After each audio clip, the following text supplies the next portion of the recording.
This is Emily Hall with the Oklahoma Oral History Research Program at Oklahoma State University. Today is Friday, April 6, 2018, and I'm in Ada, Oklahoma at the Scissortail Literary Festival interviewing Ron Wallace for the Deep Roots Oklahoma Authors Oral History Project. Ron, you're an award-winning poet, author of 8 books of poetry, Oklahoma Book Award finalist 4 times over, right? Got the awards this weekend. Wow. Instructor at Southeastern Oklahoma State University. We're just getting started there. Thanks for taking the time to talk to me. Yeah, I'm more than happy to. Where were you born and where did you grow up? I was born in Durant. I told somebody the other day I've lived in 2 houses my life. 65 years I've lived in 2 houses. Wow.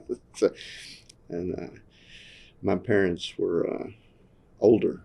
My father was 47. My mother was 43 when I was born. My oldest brother was in Korea during the Korean War when I was born. So, now that my parents are gone, I jokingly say that I was one more time for old time's sake. My mother did not appreciate that joke. Yeah, probably not. What was it like growing up in Durant? It was interesting. It was poverty. I mean, my father was a policeman, and it was just, the pay was minimal. And of course, that meant we lived on the poor side of town, and that meant that he arrested my classmates' parents on about a weekly basis. So, and I was the smallest guy in the class. So I learned how to throw real good and run real fast. It was just, it was constant. And he told me, he said, "This is the way it's going to be, son. I'm going to arrest your friends' parents, and they're going to be mad, and you're going to have to learn to deal with it." And I did. Yeah, be a hard lesson. How about your mom? What did she do? Mom was a little delicate thing. She was like 4'11", less than 100 pounds when I was conceived, and I was a 12-pound baby. Whoa.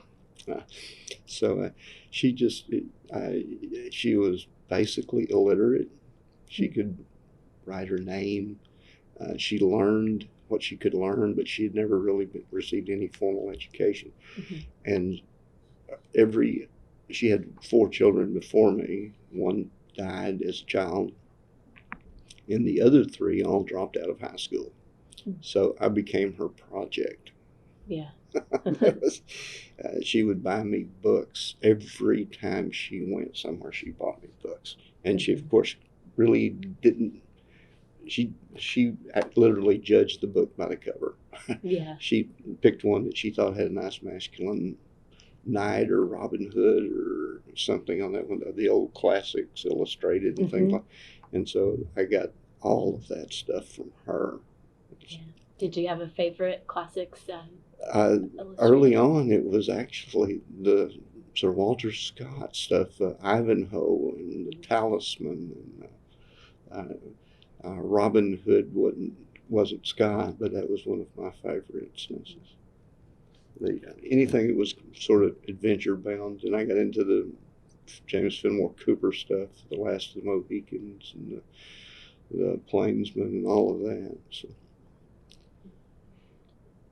Can you tell me about your parents' personalities? How would you? What were they like? I was, Lonesome Dove. Okay, my father was Augustus McCrae. Oh, my mother was Woodrow Call. They were as diametrically opposed as you could ever come across.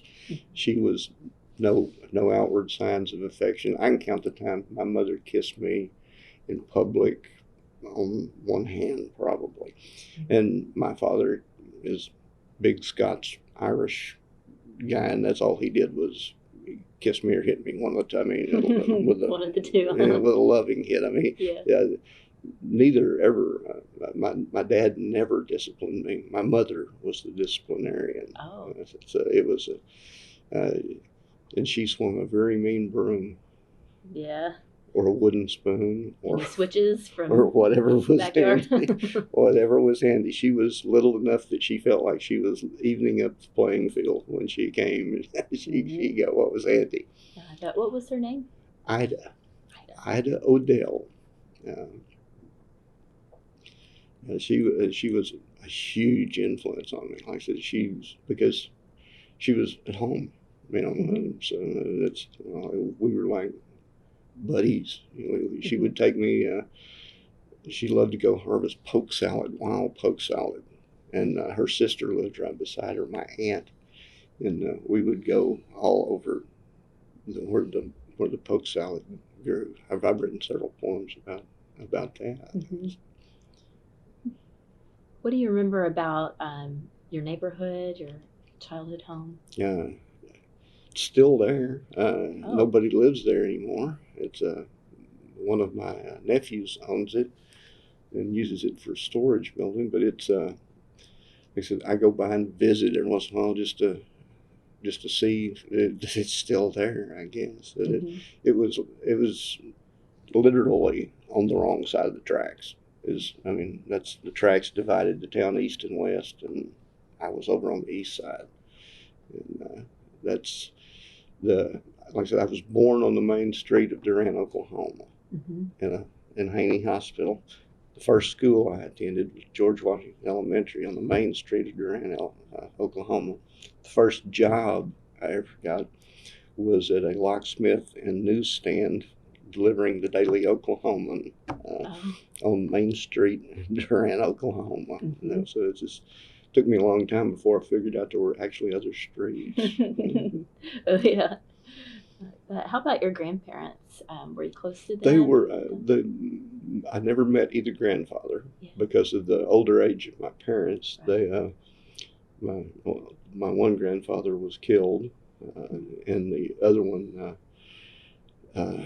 died of unusual circumstances. They just never exactly knew why. But my grandmothers were in the old style. They each had a house right beside our house, and I called them Big Granny and Little Granny. Yeah. Because they were big and little, and my father's mother was the Native American. She was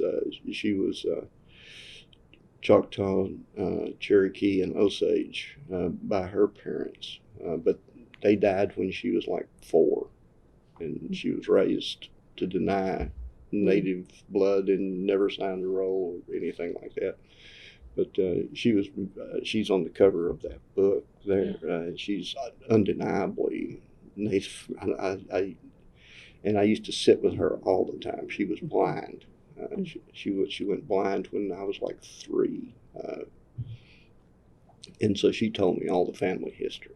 I would go down and sit and talk with her hours on end. What was her name? Her name was, everybody called her Rena, but her name was Arena. It was strange. It was capital A, capital R, apostrophe, R-E-N-A. So they just dropped that capital A-R off there and called her Rena. And my mother's mother was a little feisty woman who always made me sugar cookies. She died on my 9th birthday. That was my first experience with mortality. What do you remember about that? Mainly standing. My mother didn't let me go to the funeral. My brother was a greenskeeper and the course superintendent at the country club in Durant. It's right beside the cemetery. So my sister-in-law took me to the golf course, and I remember standing outside looking off in the distance at the funeral. It's just never did really get the concept for a while after that. Yeah, that'd be hard to understand. Back to Rena, are there particular stories that you remember that you'd like to share? They're long. That's okay. They came to, she married John William Wallace, my grandfather, and he was Scots-Irishman. And he discovered that she had never, and like I said, she was brown, for the love of God, she was brown. She had jet black hair and had the high cheekbones, and I mean, she looked like a Cherokee princess, basically, is what she looked like. And so he decided that they needed land, that she should have signed the rolls and got the land. So he come up with a scheme to get an old Choctaw that he knew to testify that she was blood to him. So when they would reopen the rolls sometime after the turn of the century, and he was going to bring her to get on the rolls. And as they came out of Arkansas into Oklahoma, down around Broken Bow and Eagletown, there were two groups of them, two wagons, his best friend and his wife and their baby, and my grandfather and my grandmother, who had just been married. They were coming by wagon and got into Oklahoma, and the baby had colic, and they decided to camp. And when they did, that guy went over to cut some tall Johnson grass by the side of a fence, and while my grandfather hobbled horses, the guy who owned the land thought he was stealing corn and shot and killed him. And my grandfather was, of course, extremely upset, and as was everybody else. And his father, my great-grandfather, had worked for Isaac Parker, the hanging judge in Fort Smith. And but Parker had already died by this time, and my great-grandfather had moved back down into the southern part of Arkansas. But he convinced this guy to let him take the body and go back to Arkansas. But in the conversation, he mentioned also that his father had worked for Isaac Parker. So the guy got, theoretically, this is family history. I mean, somebody may have stretched the truth somewhere along the line, but he believed that the guy got panicky because he had killed a man, and that my great-grandfather knew Isaac Parker's people, although Parker was gone, that they might bring the federal, because it was pre-statehood, but it might bring the federal people into Oklahoma to look for him. So three guys caught my grandfather in the other wagon as they were trying to get to Arkansas. My grandfather suspected that something was up. He took his rifle, laid it along the trace chains of the wagon, and went up pretending to be working on the wagon when the three guys rode up. And one of them was the constable of Eagletown. One of them was the farmer who had killed his friend. And one of them was a gunfighter that was fairly well known in that part of the world. And they had their conversation. He wanted my grandfather to come back, sign papers, and my grandfather was suspicious that he would be killed if he did. And after a few minutes, my grandmother was sitting in the wagon. Who told me the story. She was sitting in the wagon, just sitting there like, what's going to happen? And he just pulled, when the gunfighter said, "We're wasting time," he just pulled the Winchester off the trace chain and shot him out of the saddle. Just bam, once in the chest, out of the saddle he went. The constable went to pull his pistol, and he shot him. And the farmer was thrown in the shooting, and he jumped up and grabbed his shotgun. And my grandfather had already levered another shell into the chamber and had the gun pointed right at his head. And he threw the shotgun down and said, "You wouldn't shoot an unarmed man." And my grandfather said, "You did," and killed him. Wow. And then they went back to Arkansas until about 1914. The Fort Smith area? No, they went down. They went south to Murfreesboro. Oh, okay. Yeah, that's where my father was born. It was in Murfreesboro, and then they he was brought back to Oklahoma at a very, very young age. I can see why you'd want to go over and hear your grandma's stories. Yeah, Wow. Yeah, my mother didn't appreciate. My mother was one of these people. Some things are better left off, not ever being told. Yeah. So what do you recall about your early days of school? Anything memorable about, you mentioned where you had gone to elementary school. I said, my mother walked the first day of school. She didn't drive. Yeah. Everywhere we went, we walked. And she escorted me the first day of school to there, and she said, "Okay, this is it. This is how you go." And I just remember I was almost 7 because of the way my birthday fell. You didn't start school if you were born after September 1st. You didn't start that year.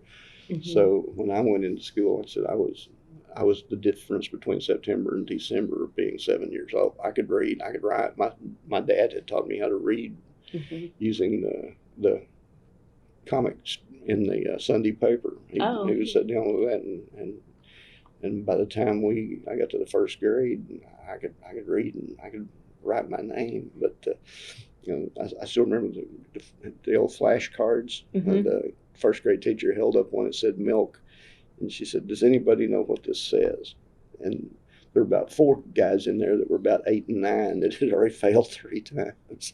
Oh, wow. But she held it up, and I sat there and I looked at everybody, and nobody was answering anything at all. And I'm just like, "What's wrong with you people? It's milk." And so she pretty quickly divided us into groups, and I got to be, I was called a racehorse.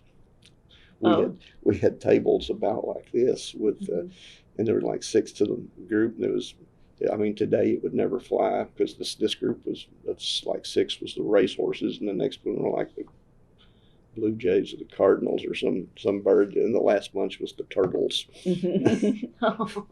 So after a while, the racehorses, one of us would go over to the turtles. We'd get our own turtle, and we would help the turtle. What was your favorite subject in school? It was always English. Well, PE. Yeah. PE and English. Those were I was a terrible math student. I was a horrible math student. And science, I had no interest in it at all. It bored me for some reason. I liked history, but my classes tended to be boring classes. I enjoyed history when I was picking the subject matter to read and cover, but the stuff that we were covering in class didn't throw me at all. But English was, I've always liked stories. I've always liked to read. So it was definitely my favorite. So I graduated high school with barely a little over 2.7 GPA, but it was all A's in English and all A's in PE. Yeah. What was your favorite thing to do in PE? Anything athletic. I was small. We climbed. The thing I remember most was we had the rope that hung from the ceiling of the gym, and I could climb the rope without using my feet. I could pull myself up, and you'd slap the girder at the top, and it's hard to do. Come back down. And my coach thought that he would use me as the watch this. When somebody else would have me trouble, and he was, "Wallace, go up the rope." Up the rope I would go. Make it look easy. Yeah. But in all honesty, I was probably carrying about 115 pounds up the rope, and some of those guys were had one friend that couldn't even jump up on the knot of the rope. He was about a 300-pounder. So he did not appreciate me going up and down the rope and making him look bad. And I liked running. I was I ran track all my life. Did you play team sports? I was a baseball player. I played baseball every year of high school. Got a college scholarship for a junior college.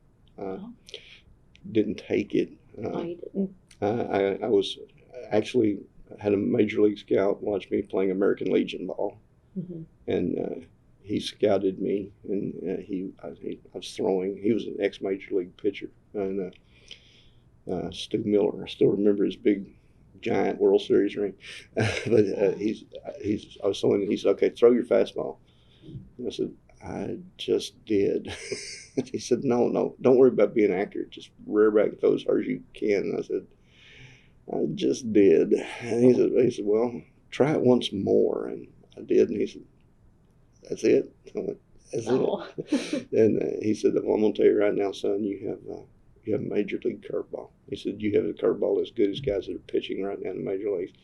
And he said, "You have a pony league fastball." He said, "I can take a guy that throws the ball 85 to 90 miles an hour, and he said, I can teach him to throw a curveball. He said, but I can't teach you to throw at 90 miles an hour. I can't teach you to do that." And so I decided not to waste 2 years at a junior college when I was and he made it pretty clear that was not going to be my career, which is what I had always dreamed of being, was a baseball player. And I went ahead and played baseball in independent leagues and sandlot leagues and things like that until I was almost 40. But I figured I could do that if it wasn't going to be my career. If I was just going to be doing it for fun, might as well get in a 4-year school and get going, So. Yeah. So where did you go to college? I went to Southeastern because it was there in my hometown, and since I had been such an idiot in high school, I of course had no academic scholarships of any kind, no money there. My parents were poor, so I couldn't play baseball, so I couldn't go out for the team because I had to get a job, which meant no practice time, no time to go out for the team. So I went to work driving a freight truck. Oh, what was that like? Very hard. Sounds like it. What was a typical day like at work? When I would go, I'd go to classes from like 8 till noon, grab a bite, and go to work at 1. And the freight dock I worked on it was an old wooden dock. We didn't have power pallet jacks. We didn't have forklifts. We moved everything by hand. Wow. And with I got really in good shape. I bet.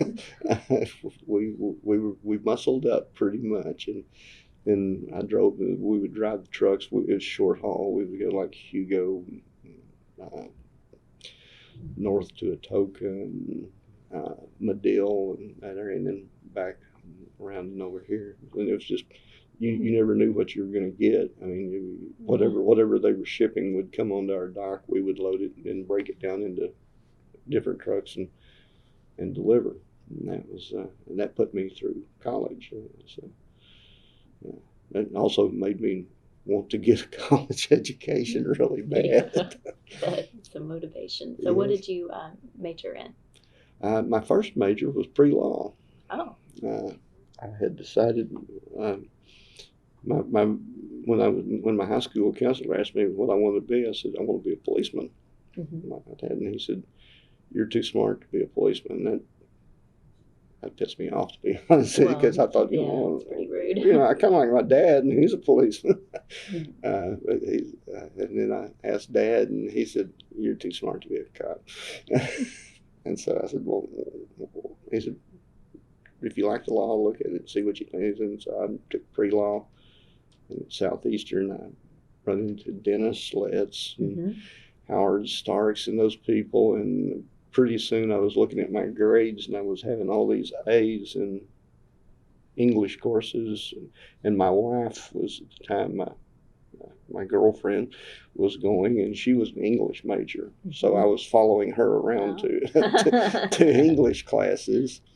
And since she was taking all these English classes, I loved reading, and I loved all the lit, so I was just happy as a little duck following right there. And I started looking. I've got all these A's in English, and I've got B's over here in this other stuff, and occasional A in history course or something else. And Howard Starks was what sealed the deal. When I met Howard and had a couple of his classes, I've never, ever in my life to this day met a more brilliant human being. He knew, I loved to talk to him about sports because that was the only thing I knew more about than he did. Everything else, I walked in his office and he was reading air conditioning repair manual. Really? And I Why? said, why are you reading that? And he said, I might want to repair an air conditioner. But he could, even Dennis Letts and the other faculty, and he would go to him when they had a question. They would ask whatever it was, and he would just tell them the answer. It was like he knew everything. What was he like as a teacher? Just brilliant. I mean, he was a lecture guy, but he was never dull, never boring. He always managed to bring whatever it was we were studying. I had him for every humanities class, every lit class that he taught. I just immediately gravitated to that class. And I discovered he wrote poetry. I didn't know it for a long time. And I dabbled around. I don't know why. I guess just from my own reading, I guess I thought, let me see if I can do that. And I tried, but after I read his, it was different. It was not like Shakespeare. It was not like Browning. It was not like Keats or Shelley or any of the others that I'd read. Nothing. Okay, if he can do this, maybe I can do this too.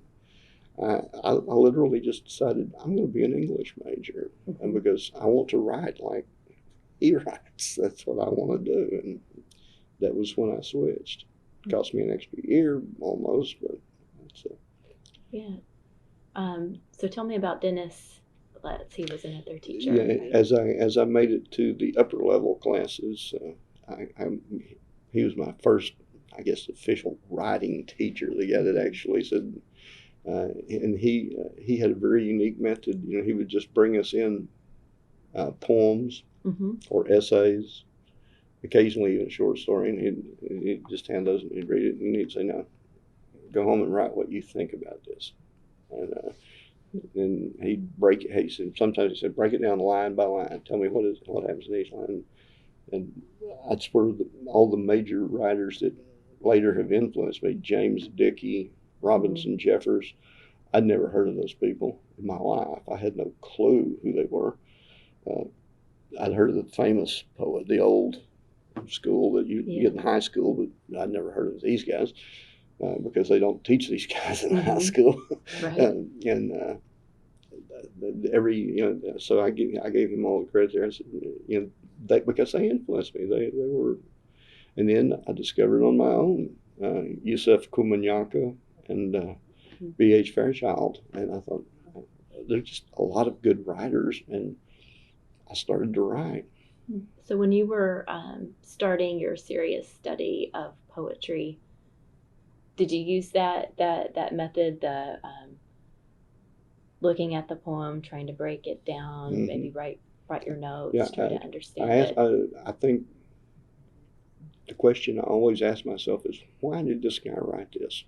What was his intent? What did he want me to take from it when I read it? And am I taking what he intended for me to take, or am I getting something all on my own here? And according to Dennis, either one was fair. So what you get out of it is what you get out of it. And I copied Dickey and Howard Stark's styles. I'd never seen the style before. It was the broken lines and the staggered lines instead of this. And I asked Howard, why do you do that? And he said, well, I like it. He said it tells me where I want to pause frequently, or a more dramatic pause, less of a straight linear thing, and it made sense to me after, and it helped me learn to read poetry better, because some guys don't like to punctuate. That drives me crazy. But some guys don't like to do that. Some guys have other techniques, but I've pretty much learned how to deal with all of them by just, and I'm a big believer in reading out loud. It's meant to be heard.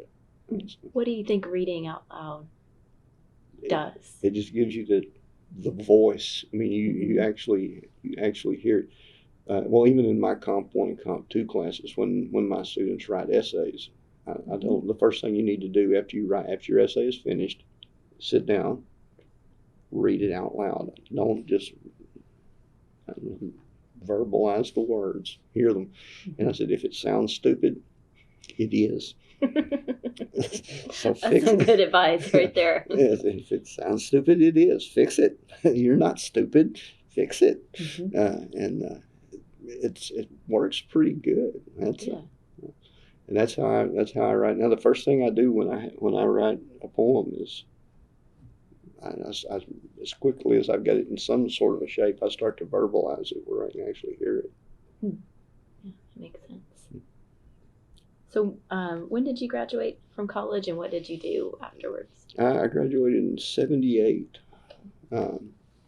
And I went to work at a little school right on Red River. It's the last school. It's the last town before you go to Red River, called Colbert, like the old French Colbert. But it was a little high school there. I got hired because I was a baseball player. Oh yeah. The vice principal remembered me playing baseball, and he had been an umpire during the American Legion games. They needed an English teacher, and it was 2 weeks into the year. He called me and said, we've got to have an English teacher. And I said, well, I'll come down for an interview. And he said, no, right now, we need you to come right now. And I had on a pair of cut-off Levi's and a Waylon Jennings Honky Tonk Heroes t-shirt, and my hair was about the middle of my back. I had a full beard. And I said, I kind of need a little time for a shower and a change. And he said, no. He said, I know who you are. Come on down. And I went down and I got hired. Well, of course, I was told to come back with a haircut and a shave, but they hired me, and I was there for 31 years. 31 years. What was your first year of teaching like? I had no clue what I was doing. I was lost as Ned in the first reader. I thought my job was to save the world, educate the masses, and make us all brilliant. And it took me about 2 weeks to find out that some of the masses, by God, did not want to be educated. Yeah. So it was just learning by the seat of your pants. I mean, I tried things that worked. I kept doing them. I tried things that didn't work. I tried to figure out why it didn't work. I mean, if I couldn't figure out why it didn't work, then I just abandoned it and went to something else. How did you deal with difficult students? That was my specialty. Yeah. Do you have some examples or stories? You probably have a whole 30-something years worth. The principal actually came into my classroom the second year I was there, removed his son and 2 other students, and said, y'all need to go to this other English class. You're going to college. The rest of these people in here aren't going to college. And I'm going like, and you're the guy that is determining this. Wow, that's what a message for the other kids. Yeah, and he took them out and everything, and we went about the rest there. And so from then, I just simply dealt with what I'd been dealing with kids all my life that were hard case kids, that were kids that had an attitude, and I had my own attitude. So I mean, it was just it was a meeting of the wills, and I just imposed mine. I had a kid, big kid, because I'm not big, come up, and he was talking. He was standing by my desk, and there's a chair like this, and he said, "What would you do if I picked you up?" And he reached and got the chair by both sides and just picked it up like that and just turned you over. And I said, and I reached over, and there was an actual paddle, an old board on this. I reached and got it by the deal, and I said, well, the first thing I'd do is I'd hit you with this, and you just look at where we're at right now, and you can probably guess where I'm going to hit you, because the only thing that's open is your head. Oh. And he said, I was just wondering, and sat me back down, and I still talk to him. Of course, he's a 50-year-old man now. And most of my kids that I had to deal with as in a disciplinary faction wound up liking me. There's a few didn't, but most of them did. I got one kid that sent me a picture of an Abrams M1A tank when he went into the military, and he said, sent me the postcard. He said, "Can you believe they let me drive this?" Because he and I had conflicts 2 or 3 times, and I think he was a kid I think just needed a father figure, and some of them did. And they just simply they needed somebody that cared, what they were doing. Do you have a particular student who maybe started off being real resistant to maybe reading or thinking about writing or literature that you just kind of changed their mind? I had several that at least grew not to hate it. Yeah, well, that's an accomplishment. And I've had more than one that I've got one right now that's in the process of their goal is to attain a PhD in English and be a writer, and they're very gifted. I think they probably will be.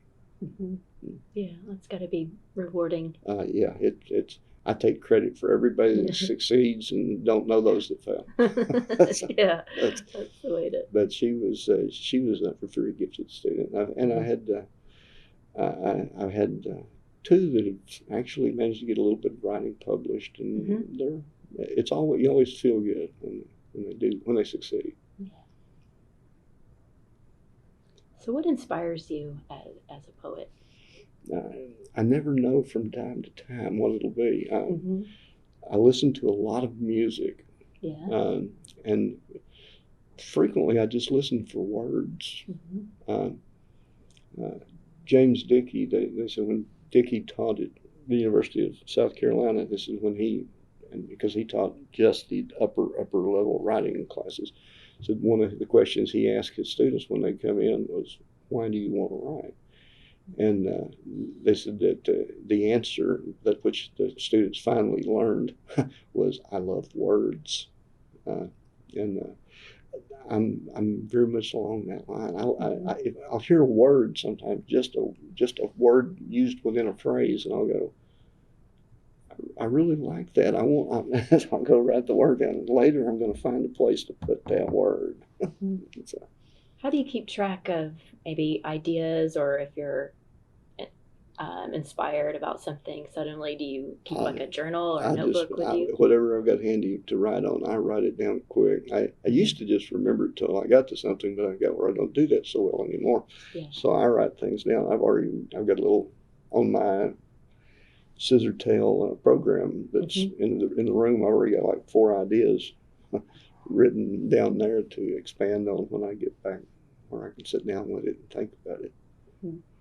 I've had conversations with various poets now about how they deal with inspiration, and does a certain line come to you in like the middle of the night, or do you wait for things to hit you, or do you set aside a time? I know people who do both, but I'm the guy that just, when it hits me, I'm there. I keep on the nightstand beside my bed. I keep pen because I may be reading a book, because usually that's my last thing I do before I go to sleep. My wife will be over there with one book, I'll be over here with one book. That's how old we are. 2 English majors. I think that sounds pretty perfect. I may be reading a novel, and I'll read a sentence in there, and I'll think that's an interesting idea, and I'll just reach over here and get the deal and write the sentence down, and then I'll start to shape it later and make it fit something else. Especially, it's always really great when I'm already writing something and then I read something here and it connects, and I go, okay, and work it in. Let's see. So you're reading. I wanted you to talk a little bit about your latest book, Renegade, and then we're going to kind of go backwards in time and get to some of these other questions that I had planned for you. So this is what you're reading later today at the festival. Could you, just for those who are listening to this oral history, tell us a little bit about the Scissortail Literary Festival and all of the years that you've participated here? What makes this festival unique? You get to hear so many different voices. It's the most eclectic gathering I have ever experienced. You may hear a novelist read pages from their novel. You may, of course, it's mostly poets, but there'll be novel. There may be an essayist. There'll be drastically serious, and then they'll be just hilariously funny, and within 15 minutes. And there's no interview questions like on a panel like that, which is fine, but it's not what I don't think that's what a literary festival is for. I think you're supposed to celebrate the words. I wrote this. I'm going to read it to you. Now listen. Yeah. And that's what this does. The other one is more academic, and I enjoy it. I mean, but it's not as much fun as just reading your stuff and listening to other people read what they've written, and that's and camaraderie. I've made friends that I would have never met any other place, any other way, if it wasn't for this festival. Yeah, it's kind of fun looking around the room and just watching people absorb the work. Yeah, Ken Hayda and I have become very good friends. I mean, we're both in the book awards this year. He's a finalist also. Oh yeah, that's right. And we were a finalist 1 year before we were finalists in the same year. And it's just fun, which is pretty big on my list of things to do. Yeah. To have fun.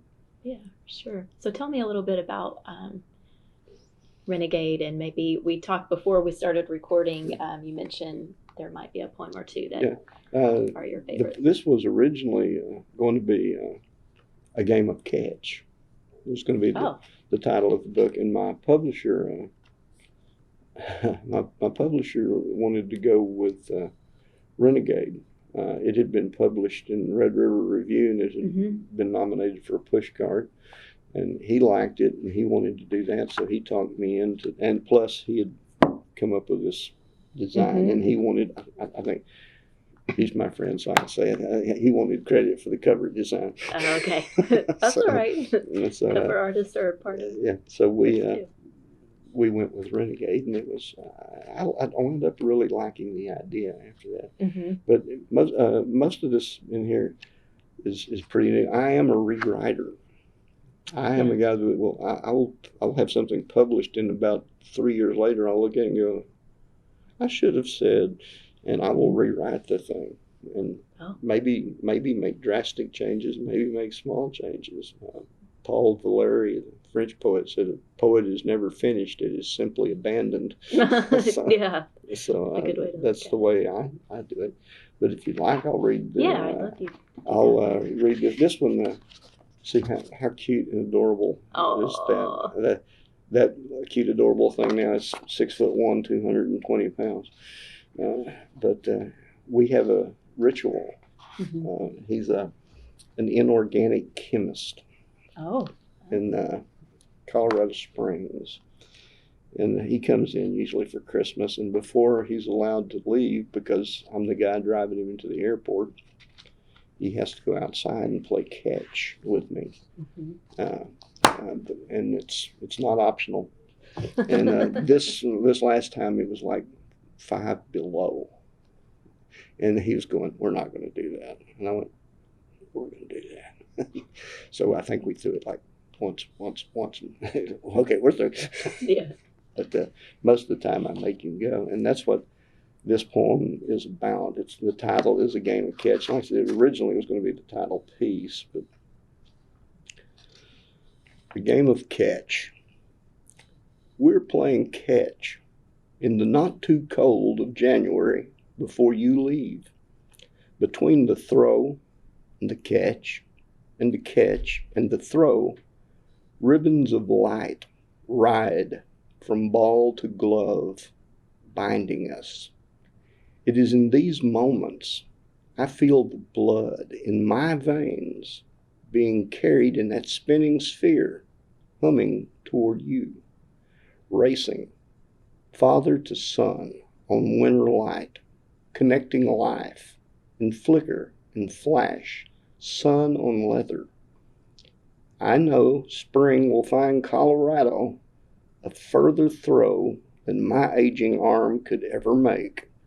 So today, I am content to step outside and toss a baseball back and forth across our 30 feet of fallen leaves here in Oklahoma, keeping us who we are, stitching the Red River to the Rocky Mountains. That's great. So has your son read that poem? Yeah, I gave him a copy of the book at Christmas. He swears he reads them, but he is a very introverted young man. He does it when he would go with me to festivals. If I wrote a poem about him and read it, he would be over there just like, I cannot believe he is reading that poem. I cannot believe it. My friends may hear it. I'll appreciate it later. I hope so. If not now, appreciate it now. Yeah, that was beautiful. Thank you.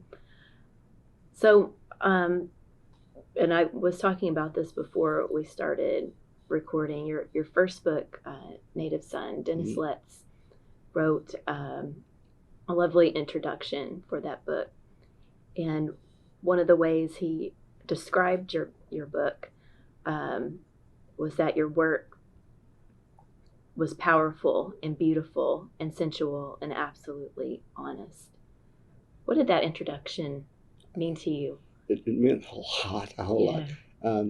I won a contest. I hadn't written for publication in 30 years. Oh, I was published in 1976 in the college anthology at Southeastern, and I had not been published since. And I don't know what made me do it. I just started. I'd written all along. I had poems. I had stacks of poems. I didn't tell anybody I wrote them. Really? My wife. That's about it. But nobody else knew I wrote them. The guys I hung out with would not have appreciated them. Dennis, by this time, had become a very good friend, and we actually played in a fantasy baseball league together. And I said, I came in there one day, and I just offhand mentioned to him, I won a contest. And I said, this is my choice. I can take 50 books and give them to my friends and relatives, or the guy will publish 250 books and we'll sell them and we'll get a contract and we'll do this and that. And I said, I don't know what to do. And he said, well, let me read what you've got. And he said, and I said, well, be honest. Okay, just tell me if it's terrible. Tell me it's terrible. Okay, I don't want to embarrass myself. Yeah. And I gave him the stuff, and he came back and he said, do the 250 things and write the book. He said, it's good. And I thought, that's. I knew that was praise because he would have honestly told me if he didn't think it was good. Now, and as your former teacher, too. He was. That's what he said. He said, you have no idea how relieved I was when I read it and it was good. Yeah.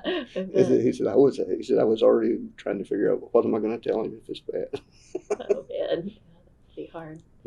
So did you beat him in fantasy baseball? Yeah, like a drum. Yeah, but he kept on, huh? Yeah. He edited my first 2 books, and then he passed away. So he was actually in the middle of that was my 3rd book, I Come from Cowboys and Indians. He was in the middle of editing that, and Billy went ahead and finished editing that for me. Oh.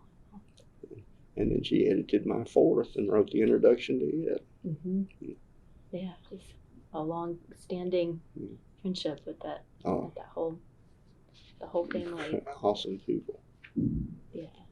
So, to the book I Come From Cowboys and Indians, Chief Gregory E. Pyle of the Choctaw Nation. Tell me about him. He wrote an introduction.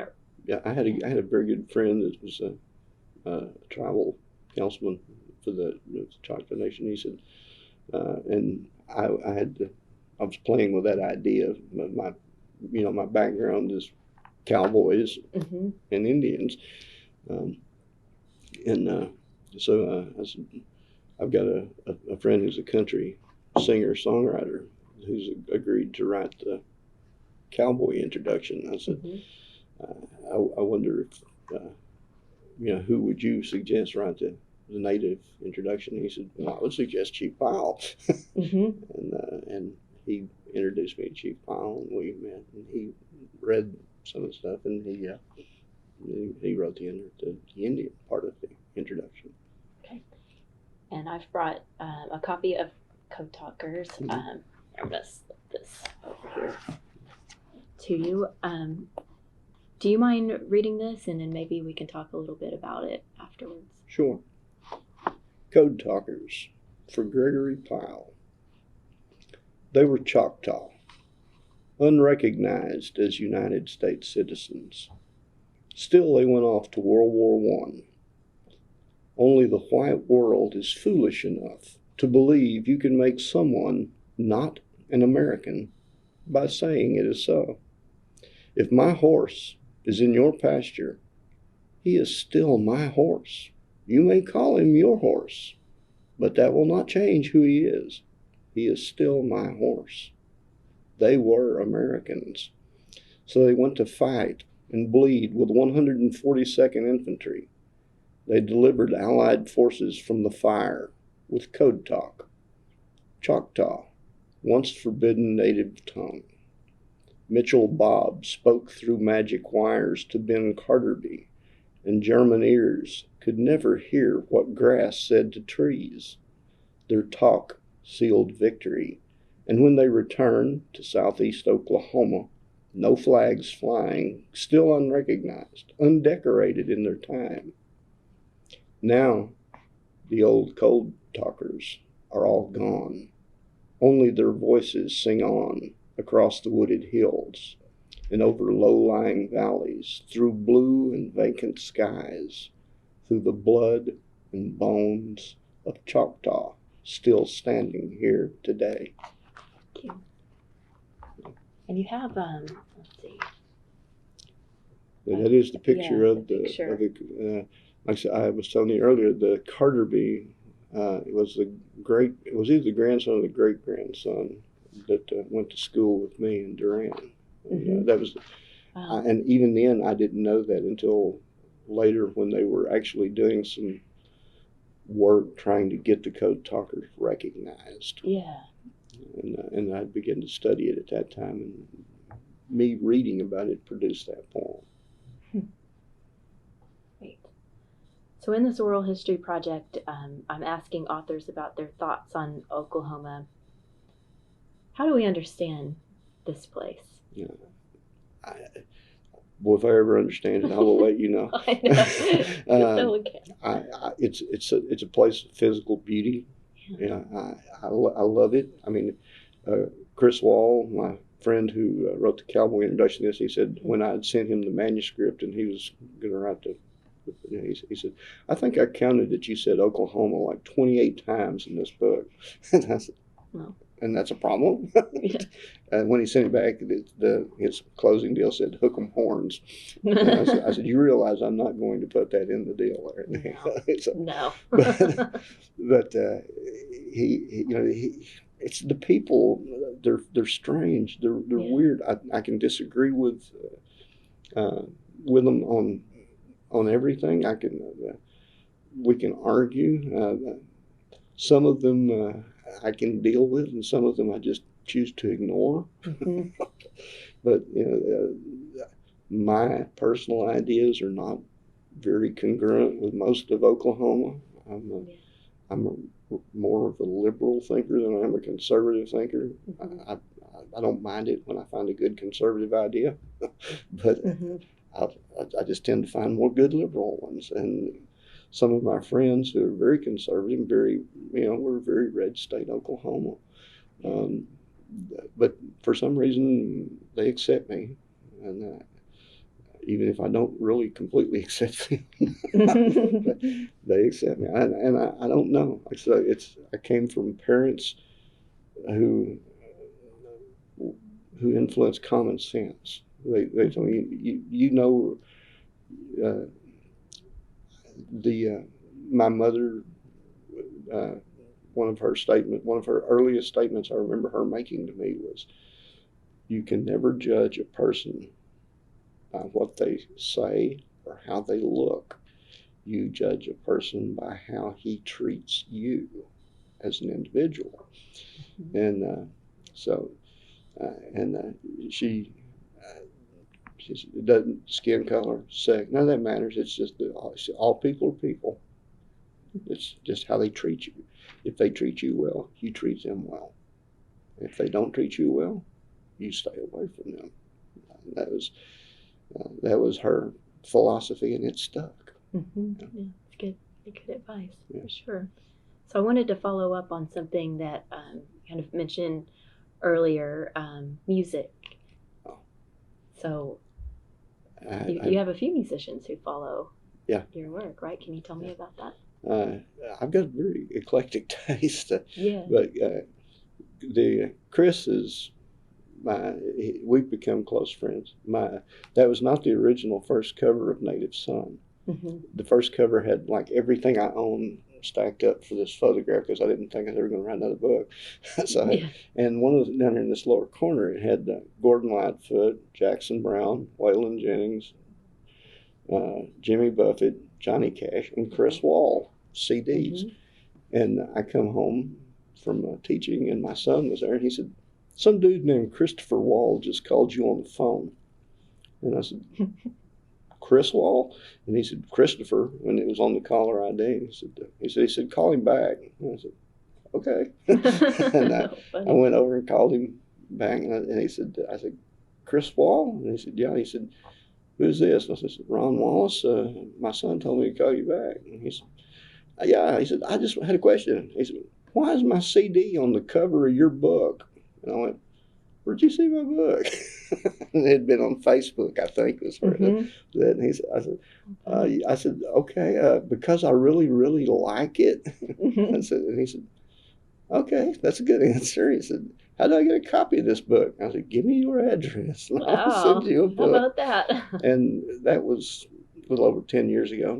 Now we kind of just correspond and talk to each other back and forth. He's been to at least one of my readings, but we just became buddies over now. And he's a beautiful writer. He's a great writer. He's written and that's what I told him. I said, "Man," I said, "when I look at lyrics, when I listen to songs and I appreciate the music, and I love this, but I always look at lyrics because they're words, and this is what I'm talking about." And I said, "You write great words." And he said, "Dude, I wrote I like my women just a little on the trashy side." And I said, well, yes, you did, and it was a darn funny song. It was very funny. I said, "But you also wrote Just Another Place, which is a very eloquent song," and I named 2 or 3 more, and he said, "Okay, you actually do know some of this stuff." And he's got that great sense of humor. So I use people like him every once in a while. I'll look at what they find funny and how they do that, because writing humor is very difficult. Yeah, I've got like 3 funny poems and 3,000 depressing ones. So, yeah, that's definitely. And then I've always listened to Jennings and Cash and Chris Christopherson, Jackson Brown, Gordon Lightfoot. Those guys are just poets that happen to be able to play music. That's all they are. Yeah. So what are you working on now? Do you have the next book in progress, or? Yeah, actually do. I'm writing. I'm gonna. My publisher wants to do it, so I think it's probably what we're gonna do. He wants to do a collection of all of the Western, anything that has to do with the West, the cowboy nature of the deal. And I'd showed him a poem I just wrote called "The Last Blue Sky," and that's going to be the title of the book. It's about Geronimo at Fort Sill. Actually on the 101 ranch, but they took him up there from Fort Sill and he had him kill a buffalo for this deal. And of course he was old and he wasn't really very good at shooting the buffalo anymore. It took a while to kill the buffalo, and bad things happened. So I wrote this fairly long poem about that and fictionalized it a little bit. I put William Pickett there with him, but then I don't think he and Pickett were actually on the ranch at the same time, but it worked out good for the poem. Yeah. So it's poetic license. How do you think we can encourage, excuse me, people in general to read more poetry, and Oklahomans in particular? my classes, I use poetry to teach composition. I use more poetry than I do prose to teach composition. And by the end of my classes, my students like it. They come in 90% not wanting to deal with it at all. Yeah. I tell them we're going to read poetry and we're going to write, and they're going like, "Why don't you just kill me now and get this over with?" It's intimidating, I think, the study of poetry. Yeah, they do. And I tell them, if you read this and the first time you read this, you don't know what you just read.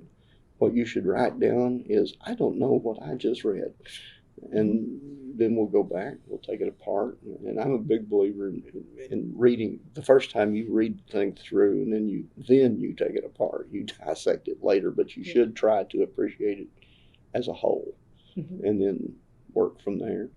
And like I said, by the end of it, they discovered that there's a lot of things in poetry that are in them, that are in their nature. There's they actually, that's the most common compliment I get when they do my little evaluation at the end of the semester, is that I learned to like poetry. Yeah. So it's What's the best piece of writing advice that you could give to writers? I preach hard and fast that this is a process. I have people bring me their poems all the time and say, "Will you read this?" And I say, "Yes, I will read it. And what do you want me to do next? Do you want me to pat you on the head and say, 'Nice job,' or do you want me to tell you what might be right about it and what might be wrong about it?" And I said, "If you really want me to tell you, I will tell you." And I said, if you're afraid I'll be critical, I won't be critical. Just tell me what you want." So I tell them, "How many times have you rewritten this? Is this the first copy?" And their usual reply is, "Well, this is what I felt. It just poured out. It just came out." I went, "Well, sometimes stuff gets mixed up when it pours out. Sometimes you need to adjust it a little bit. Try this and try that, because it does just pour out.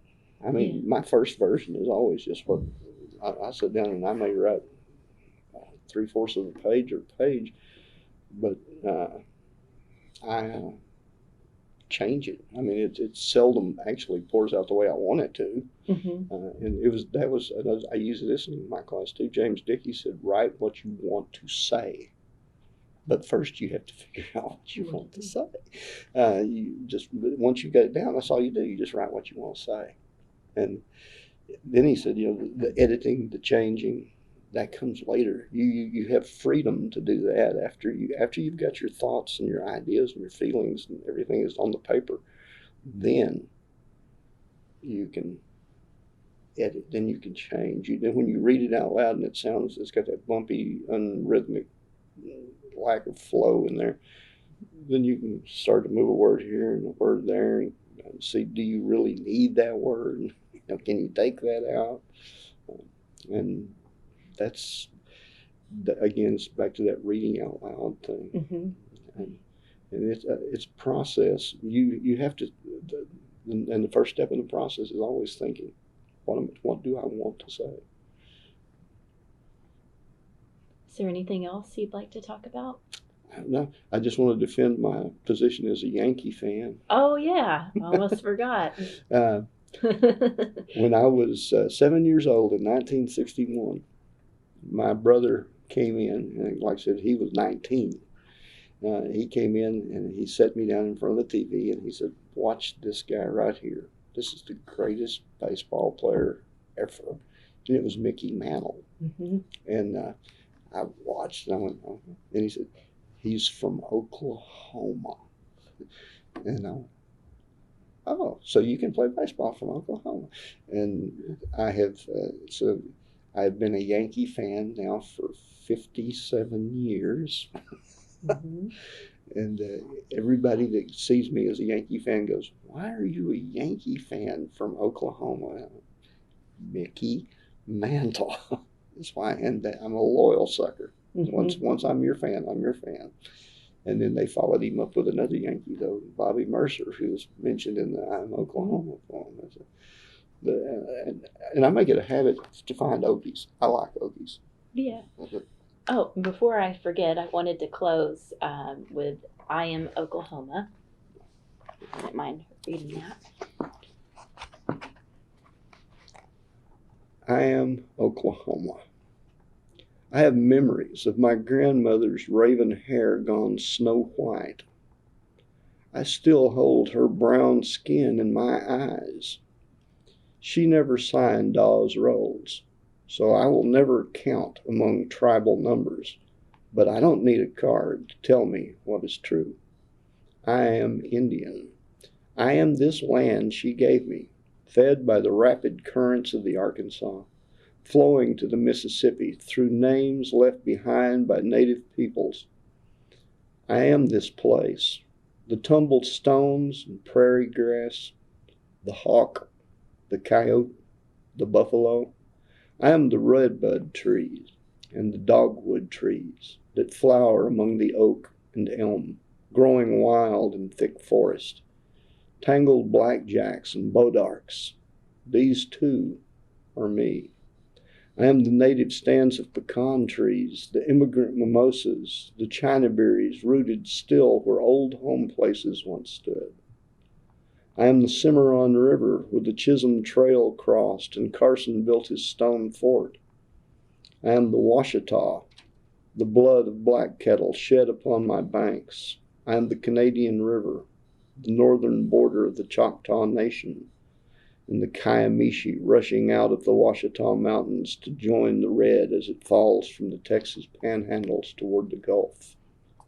I am Osage, hunting here long before this was Oklahoma or Indian territory. I am Chickasaw, Creek, Sac Fox, Seminole. I am Caddo, Kiowa, and Cheyenne, Pawnee, Apache, Comanche, driven off the plains. I am the blood, walking into this place at bayonet point. Choctaw and Cherokee on trails of tears. I am Oklahoma, red people. In the graves of Kicking Bird, Black Beaver, Quanah Parker, and Geronimo, you will find me.